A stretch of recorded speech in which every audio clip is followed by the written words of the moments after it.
विनीत जी, सबसे पहले बहुत बहुत स्वागत है आपका और कॉन्ग्रेचुलेशन जो आपका नया शो आ रहा है उसके लिए। थोड़ा सा अगर बताएं हमें शो के बारे में। बहुत ही लार्जर देन लाइफ बन रहा है और इतना बड़ा प्रमोशन हो रहा है। थोड़ा सा अगर शो के बारे में हमारी ऑडियंस को बताएं पहले। ओके, पहली बात तो श्रीमद् रामायण जो बन रहा है वो एक मैग्नम ऑपस है, एक बहुत बड़ा शो है जो स्वास्तिक प्रोडक्शंस और सोनी टीवी मिलके बना रहे हैं। आपने देखा ही रहेगा जो हिसाब से उसका प्रमोशन हो रहा है, उसकी मार्केटिंग कैंपेनिंग हो रही है सोशल मीडिया प्लेटफॉर्म्स पर। सोनी टीवी के दूसरे प्रोग्राम्स में, इंडियन आइडल में भी उसके रामायण के गाने गा रहे हैं सिंगर्स। और इस जितनी शूटिंग मैंने की है अब तक उसका ट्रीटमेंट किसी फिल्म से कम नहीं है। मतलब वाला वाला शूटिंग फॉर श्रीमद् रामायण मुझे लग रहा था मैं किसी फिल्म के लिए शूट कर रहा हूँ। इट वॉज जितनी शूटिंग अभी तक हुई है it was very well shot. और रिसर्च टीम ने बहुत अच्छी रिसर्च की है इसके पीछे। इसका स्टार पावर बहुत अच्छा है। मतलब इसमें आपको पता ही रहेगा Niketan Dhir is playing Ravan. So it is looking amazing. और जो डिटेलिंग में काम हो रहा है, सबसे इम्पोर्टेंट है डिटेल में काम होना। श्रीमद् रामायण में बहुत डिटेलिंग में काम हो रहा है। And I can assure you कि रामानंद सागर के रामायण के बाद अगर आपको कोई रामायण पसंद आएगी वो ये रामायण होगी, श्रीमद् रामायण। राइट। और आपका जो किरदार है वो पहले किसी ने देखा नहीं है शो में, तो अगर किरदार के बारे में थोड़ा सा बताएं, क्योंकि शो जो है ओपन आपके ही किरदार से हो रहा है। थोड़ा सा अगर किरदार के बारे में हमारी ऑडियंस को बताएं और उसकी प्रिपरेशन को लेके बताएं और क्या क्या रिसर्च करनी पड़ी एज एन एक्टर आपको। श्रीमद् रामायण में जो मेरा किरदार है साम्रासुर, वो आज से पहले हो सकता है किसी रामायण में उसका हल्का सा उसके बारे में बैकड्रॉप पे जानकारी दी हो, लेकिन साम्रासुर के बारे में जो कैरेक्टर मैं प्ले कर रहा हूँ आज से पहले किसी भी प्लेटफॉर्म पे सिनेमा में उसे दर्शाया नहीं गया है, दिखाया नहीं गया है।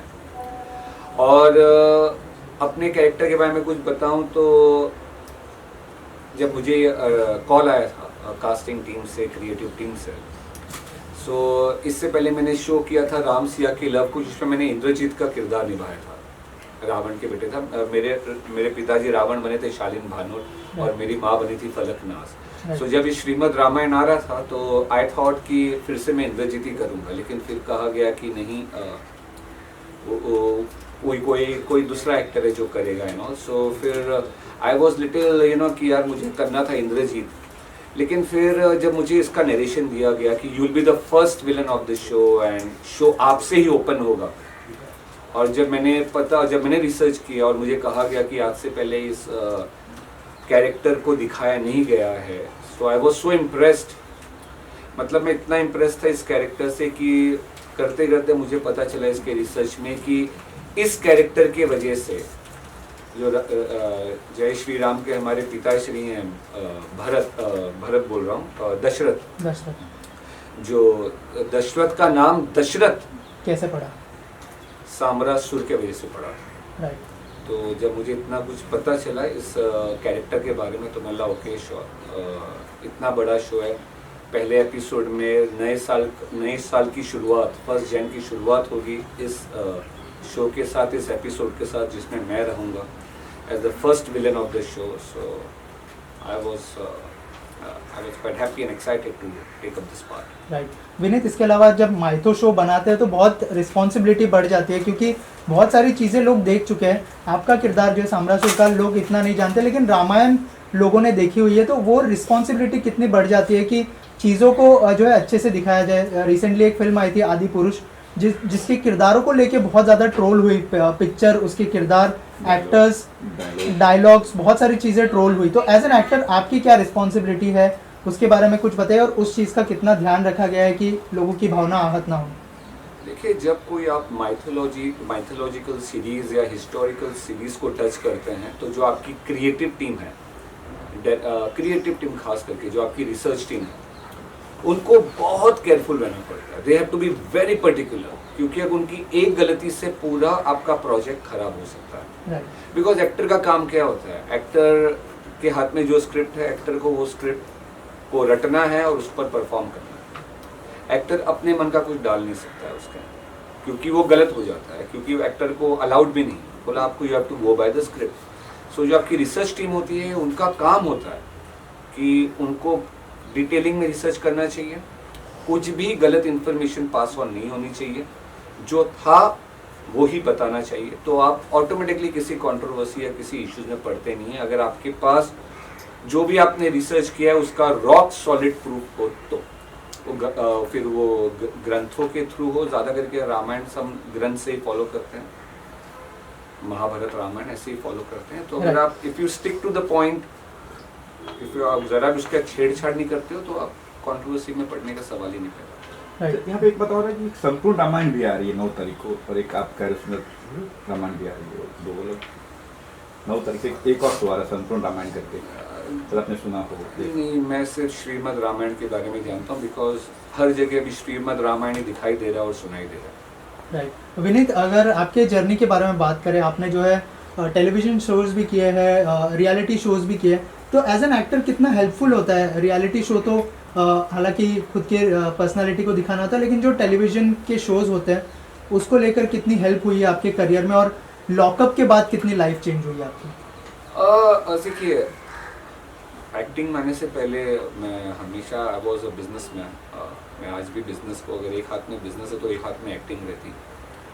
सो एक्टिंग करने से पहले आपको, जैसे आपको डॉक्टर बनने से पहले मेडिसिन करना पड़ता है, एक्टर बनने से पहले भी मैं ये सजेस्ट करूँगा कि आपको एक्टिंग सीखनी चाहिए। तो मैंने अपने थिएटर्स किए नादिरा बब्बर जी के साथ, किशोर नमित कपूर के साथ मैंने एक्टिंग कोर्स किया, फिर थिएटर शोज़ किए, फिर अच्छा, अगर आप अच्छे एक्टर हो तो आपको काम से काम मिलता है। देखिए, if you are good actor, बहुत बार होता है ना कि आपको अच्छा ब्रेक मिल जाता है, फिर आप उसको सस्टेन नहीं कर पाते हैं, कंसिस्टेंटली टिक नहीं पाते as an actor.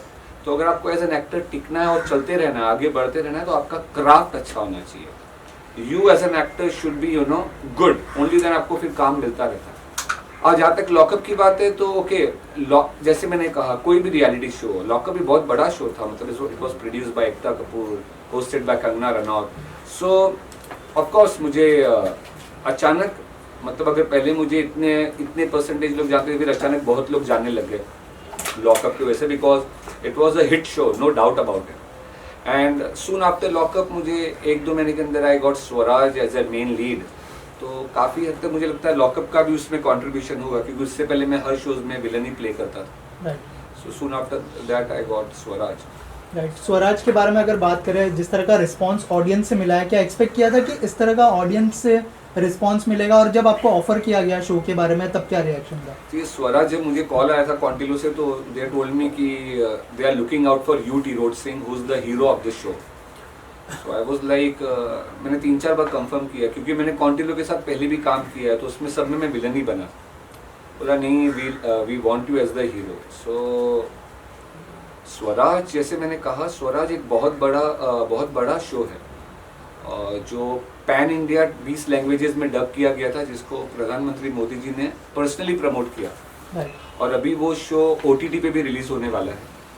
So Swaraj was a good subject. वो सब फ्रीडम फाइटर्स के बारे में था, अनसंग हीरोज के बारे में था। Before playing you, Tirot Singh, जो आसामी फ्रीडम फाइटर थे इंडिया के लिए, मैं नहीं जानता था कौन थे वो, लेकिन ये शो करने के बाद मुझे पता चला कि यू, टिरोट सिंह कौन थे। So, Swaraj is a good platform और हर किसी को देखना चाहिए। विनीत, अभी जो है बिग बॉस चल रहा है, बिग बॉस के बारे में मैं इसके लिए पूछ रहा हूँ क्योंकि सर एक में वो थोड़ा पूछ लीजिए। हाँ, वो स्टार्ट। ओके विनीत जी, बिग बॉस चल रहा है, बिग बॉस के बारे में इसके लिए पूछना बनता है क्योंकि आपका जो एक को कंटेस्टेंट था वो अब बिग बॉस में गया है। मुनावर फारूकी की बात करें, दोस्त तो नहीं कहूँगा, लेकिन आपका को कंटेस्टेंट था, तो क्या कहना चाहेंगे? उनकी गेम कैसी लग रही है आपको? बहुत सारी चीज़ें उनके बारे में बाहर भी आई है, उनकी 2 डेटिंग के बारे में चीज़ें और भी सारी चीज़ें आई है। क्या कहना चाहेंगे? कितना फॉलो कर पा रहे हैं और क्या कहना चाहेंगे उनके बारे में? ऑनेस्टली मैं ये सीज़न में फॉलो नहीं कर पाया और मैं कर नहीं रहा हूँ, तो हाँ, लेकिन जितना कुछ मैंने इंस्टा एक्सप्लोरर पे देखा है, इंस्टाग्राम पे देखा है, तो मेरे को थोड़ी हंसी भी आई है कि मैं लॉकअप कर रहा था, फारूकी था उसमें, अंजलि थी, तो डेट टाइम जो बॉन्डिंग लग रही थी दोनों की, जैसा बताया जा रहा था, तो सडनली एक दिन कंगना ने रिवील किया कि फारूकी तुम तो शादीशुदा हो, तुम्हारा बच्चा है एंड ऑल। सो वो सबके लिए शॉक था, मतलब मेरे लिए भी शॉक था। सो फिर उसके बाद मतलब अब मुझे सुनने में आ रहा है कि अब फिर से फारूकी शुरू से ही बोल रहा था उसकी कोई गर्लफ्रेंड है शो में, और फिर अचानक कोई नई लड़की आती है एंड काफ़ी उल्टा सीधा बोला उस लड़की ने। तो फिर आई गेस फारूकी ने 2-3 दिन के बाद उसको थोड़ा समझा बुझा के सेट किया हुआ है।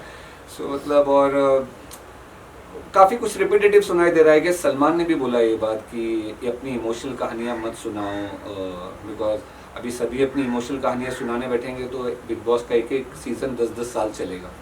सो वो चीज़ मुझे थोड़ी फ़नी लगी, स्ट्रेंज लगी। बाकी ऐसे रिलीजियसली मैं बिग बॉस फॉलो नहीं करता। राइट। ऑल्सो अभी तो आप शो कर रहे हो, बहुत बड़ा शो कर रहे हो, लेकिन क्या अगर मौका मिलता है तो क्या बिग बॉस में जाना चाहेंगे या फिर शो को प्रमोट करने के लिए जाना पसंद करेंगे आप बिग बॉस में? देखिए मैंने लॉकअप भी जब मैं गया था तो एज अ वाइल्ड कार्ड गया था। तो मैंने आफ्टर जब मेरा वाइल्ड कार्ड से मैं निकला था मतलब बाहर, मैं 5वें वीक में गया था और मैं 2 वीक था अंदर, 2 वीक्स। तो जब मैंने डिसाइड किया था कि कोई भी रियलिटी शो करना है तो या तो शुरू से जाओ या तो जाओ ही मत, क्योंकि अगर 10 हफ्ते का शो आप 5वें हफ्ते छठे हफ्ते में जाते हो तो जब तक शो पूरा ख़त्म हो चुका रहता है सबके अपने अलायंसेस बन गए रहते हैं। सो जब कभी अगर ऐसा मौका मिले और अगर मैं जाने का मन किया तो मैं I would like to go from day one and not as a wild card. और मुनावर अंदर है तो क्या उनके फैंस को कुछ कहना चाहेंगे आप मुनावर के बारे में? नो कुछ भी नहीं। राइट। सो लास्टली बहुत जल्दी शो रिलीज़ होने वाला है सोनी पर, बड़े क्राफ्ट का शो है, क्या कहना चाहेंगे ऑडियंस को? क्या यूएसपी होने वाली है, क्यों उनको ये शो देखना चाहिए?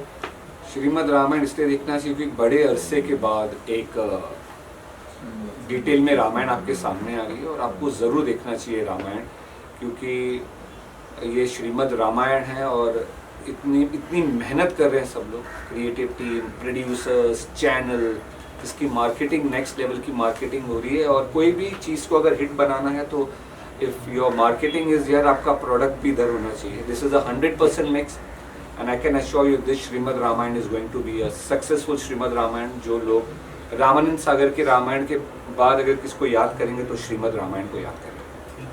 Thank you so much and all the best.